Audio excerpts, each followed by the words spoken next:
Alors moi j'ai été très touchée en fait d'écouter vraiment dans ma langue, dans une langue que je peux comprendre de quoi ça parle.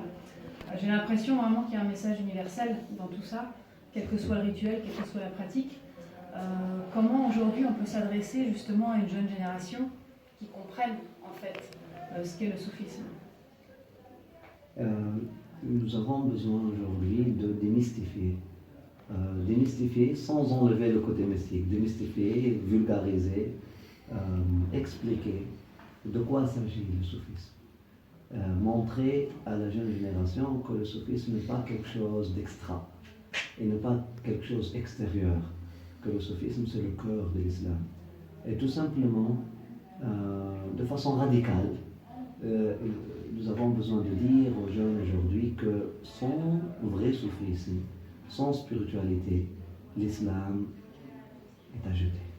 Sans spiritualité, sans cœur, l'islam serait juste une structure de loi contradictoire, une structure des philosophies qu'on ne comprend pas. Sans spiritualité, l'islam perd sa valeur comme une voie qui mène à Dieu. Et là, ça c'est la crise. Et la crise de l'islam moderne, et pour la première fois, on voit que l'islam atteint, parce que l'islam était un message universel de cheminement spirituel vers Dieu, qui était toujours là, vivant, jusqu'à très très récemment, où, surtout nous sommes ici en Palestine, et puis c'est notamment la cause palestinienne a été investie de façon, de la mauvaise façon pour promouvoir un islam politique, un islam de colère, un islam des gens fâchés, qui sont en colère, qui sont indignés à cause de l'injustice qui s'est passée. L'injustice c'est quelque chose de très réel, on n'est pas en train de nier l'injustice elle est là, elle est grave, parfois elle est très très très très grave, contre toute l'humanité en réalité. L'injustice de la modernité, je crois personnellement que l'injustice touche toute l'humanité. L'injustice elle vient de quelques-uns, des leaders du monde moderne aujourd'hui. La modernité, le monde moderne, comment il est, le matérialisme moderne, comment il a divisé entre les nations, comment il a divisé entre les peuples, comment il a divisé entre l'homme et l'homme, comment il a même causé des séquelles, même au fond de l'être humain lui-même. Mais oui, le monde arabe, le monde musulman aussi fait part du monde entier, et puis effectivement il y a une grande injustice, et aujourd'hui il y a cette attaque qui peut être sentie par les musulmans contre leur identité et leur religion, et l'attaque elle est répandue par une contre-attaque, une réaction, etc. Les jeunes sont très facilement attirés par un islam politique, par un islam de réaction. Donc on leur dit que le soufisme te prend du monde de la réaction, d'une philosophie de réaction à une philosophie d'action. Le soufisme, je le présente à mes étudiants, je le présente aux jeunes par un jargon moderne, je l'appelle l'activisme spirituel. J'appelle l'activisme spirituel, ça veut dire quoi? Ça veut dire amener l'esprit à l'action. Activer l'esprit, c'est ça ce que nous avons fait tout à l'heure, il faut activer l'esprit, réactiver l'esprit, retrouver l'esprit en nous.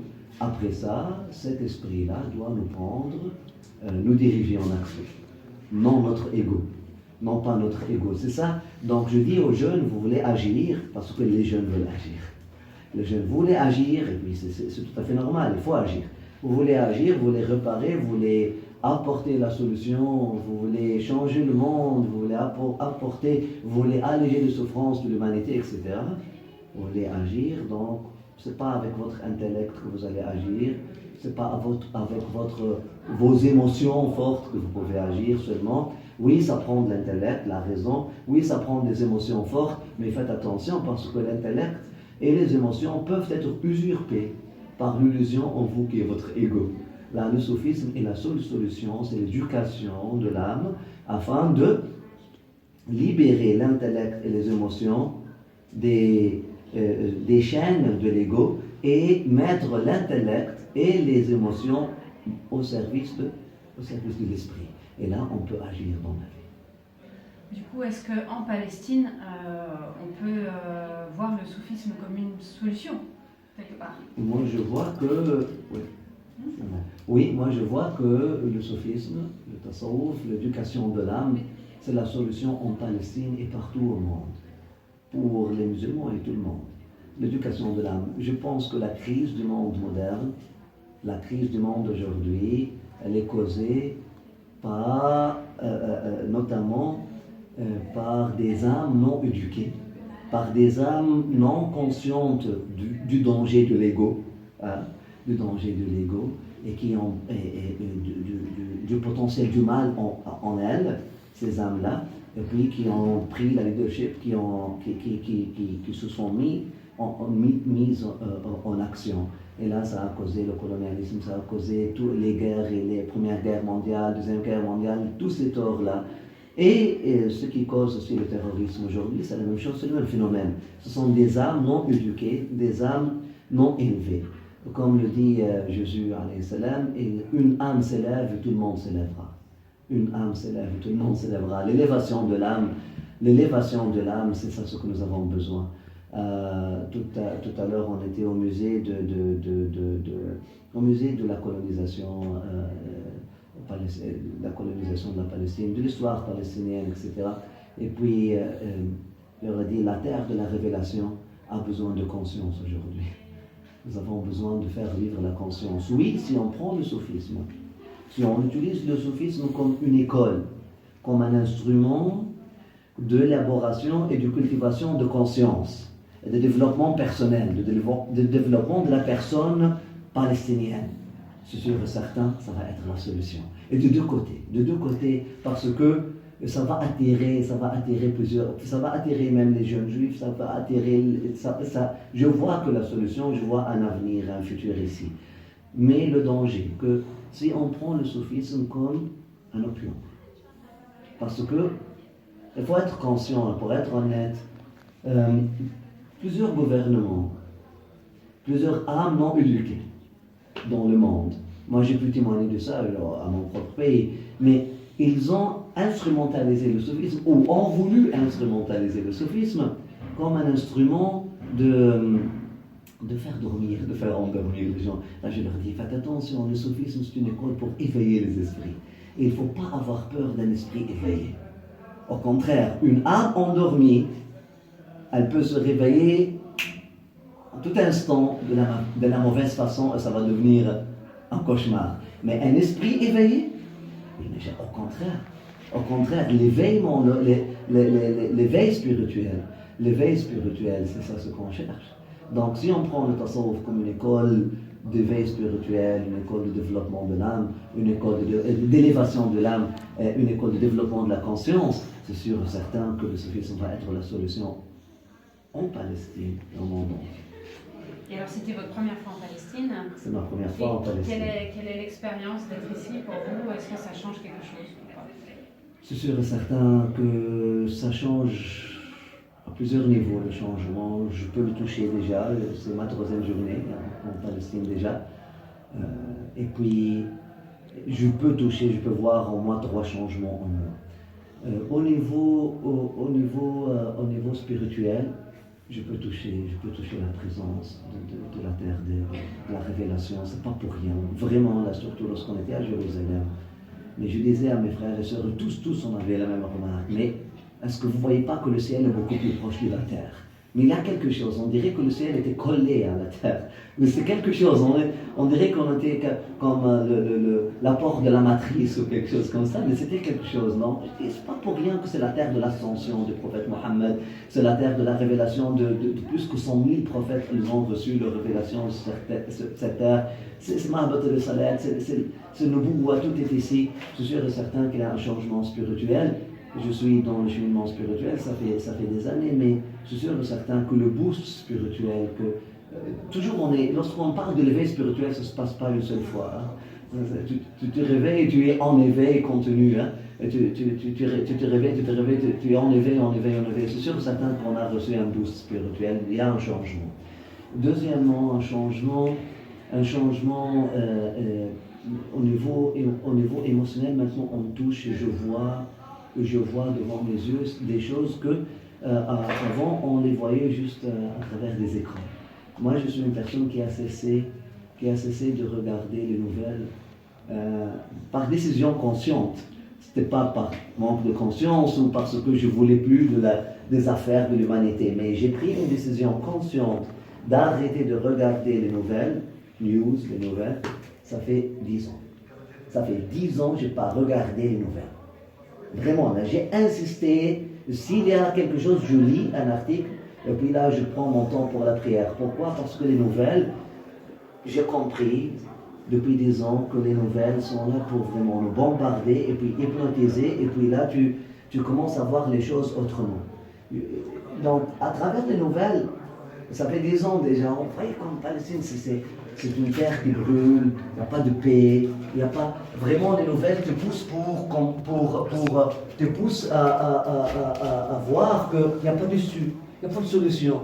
On est foutu, c'est fini, subhanallah. Mais lorsque je suis venu ici, s'il y en a beaucoup du bien, et des deux côtés.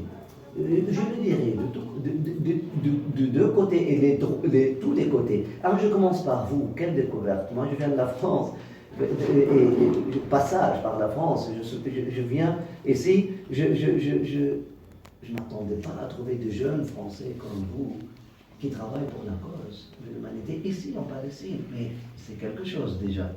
Les Palestiniens, je m'attendais à trouver des gens vraiment, il y a beaucoup de bon travail qui commence, il y a beaucoup de travail, il y a de la bonté qui est toujours là, il y a des gens qui ont conservé beaucoup de beauté. Mais pour être honnête, même chez les soldats, c'est sûr et certain, les Israéliens, il y a beaucoup de bien, mais même les soldats israéliens, j'ai senti comme il y a une ouverture. Il y a une ouverture qu'il faut investir. Il y a une ouverture. Et puis ça a confirmé quelque chose, une théorie, mais j'ai trouvé, c'est palpable maintenant, c'est touchable, que l'être humain ne peut pas se détacher de sa volonté originelle. Moi je ne crois pas, comme Hobbes dit, l'être humain est un lit pour l'être humain. L'être humain, s'il se laisse aller par son ego et par sa bassesse, hein, il est pire qu'un loup pour l'être humain. Mais l'être humain, s'il s'élève, hein, et puis comment on peut s'élever? C'est à travers la rencontre. À travers la rencontre, il y a cette opportunité pour se reconnaître mieux, se rapprocher mieux, parce que si on ne se rapproche pas, on va finir par nous reprocher l'un à l'autre. Donc on se rapproche pour qu'on reproche rien, Inch'Allah, à notre contexte, etc. Donc il y a beaucoup du bien donc, sur tous ces niveaux-là, émotionnellement, intellectuellement, spirituellement, comme je vous ai dit, il y a un changement. Et du coup, l'importance de ces rencontres ici à Nabi Moussa aujourd'hui, est-ce que c'est justement de faire rencontrer différents tariqas et de reconnaître l'autre, ou est-ce qu'il y a autre chose à partager? Les rencontres soufis, au-delà de rencontrer l'autre, je vois que lorsque les bannières soufis se unissent, honnêtement, il y aura un renouveau du soufisme. Parce que nous vivons une crise de soufisme. Le soufisme, c'est ce trésor dormant maintenant. C'est un trésor, mais j'ai l'impression que nous avons perdu la clé. Le soufisme même. Ce n'est pas juste les musulmans qui ont délaissé le soufisme à cause du wahhabisme, à cause du salafisme, à cause du fascisme islamique que j'appelle la colère. Etc. Non. Même les soufis eux-mêmes. Même les soufis eux-mêmes, nous avons perdu les clés de ce trésor-là et nous avons commencé à sous-estimer. Nous avons commencé à sous-estimer le trésor que nous avons. Ce savoir-vivre universel, savoir-vivre avec Dieu, savoir-vivre avec soi, savoir-vivre avec l'autre, savoir-vivre avec la pierre et la terre et les arbres. C'est ça le soufisme. Et les soufis ont tendance à folkloriser le soufisme. Les soufis ont tendance aujourd'hui malheureusement à limiter le soufisme, à rendre le soufisme comme des clubs exclusifs. Juste le soufisme, juste ma tariqa, ma méthode. Et aussi cette tendance de réduire le soufisme à l'initiation, comme un ordre d'initiation. Ça devient comme un ordre d'initiation. Voilà. Et le soufisme, au-delà de tout ça, le soufisme, c'est la conscience globale et la paix universelle. Le soufisme, c'est le vecteur de la conscience globale. Ça l'a toujours été. La conscience globale et la paix universelle, sans soufisme, dans le monde entier, sans élévation de l'âme, comment on aura une conscience globale? Comment on aura une paix universelle? La conscience globale, ça vient de Dieu. La paix universelle, ça vient des prophètes. Donc on doit être connecté à ces gens-là. Au-delà des rencontres, comme je vous ai dit, pour faire juste reconnaître, moi je suis de cette tariqa, de cet ordre soufi, toi tu es de notre tariqa, de cet ordre soufi, je vois qu'il y a une unité, une fédération, confédération de forces soufis. Et lorsque je vois l'autre, moi, je vois l'éveil spirituel chez l'autre, je me rappelle de mes origines. Donc on ne va pas politiser nos tariqa, on va se réveiller parce que nous avons tendance, comme je vous ai dit, à rendre, moi j'ai tariqa, ça devient le soufisme identitaire. Moi je suis le Qadiri, toi tu es le Chaduli, toi tu es le Rifa'i, etc. Ça devient des couleurs différentes. Mais lorsque je vois la couleur chez l'autre, il y a un artiste qui a dit les couleurs mises l'une à côté de l'autre révèlent la lumière. C'est exactement ça. Lui, son tasawwuf couleur rouge, moi, mon tasawwuf couleur verte, lui, son tasawwuf couleur bleue. Ensemble, on ne va pas juste faire un arc-en-ciel, non, plus que ça. Un mélange, lorsqu'on mélange toutes les couleurs ensemble, on va revenir à la source originale, à la lumière originale. C'est ça, cette rencontre ici, moi je suis venu avec cette intention-là. Et je l'ai senti tout à l'heure. Je l'ai senti tout à l'heure. Même les aînés palestiniens, etc., ils étaient très émus et puis ils se sont engagés et puis ils ont reconnu, peut-être au début, ok, puis lui, peut-être c'est un soufi juste intellectuel qui va nous parler de l'histoire du soufisme, etc. Mais après ça, lorsqu'on a fait le décalage tous ensemble, il y a quelque chose qui s'est passé. Il y a quelque chose qui s'est passé. Au-delà des identités, etc. Parce que moi, je viens avec, j'oublie mon identité, lui, il oublie son identité, lui, même toi, tu as oublié ton identité. Et puis, on est tous, je pense, revenus à l'esprit, à la source originale de l'humanité.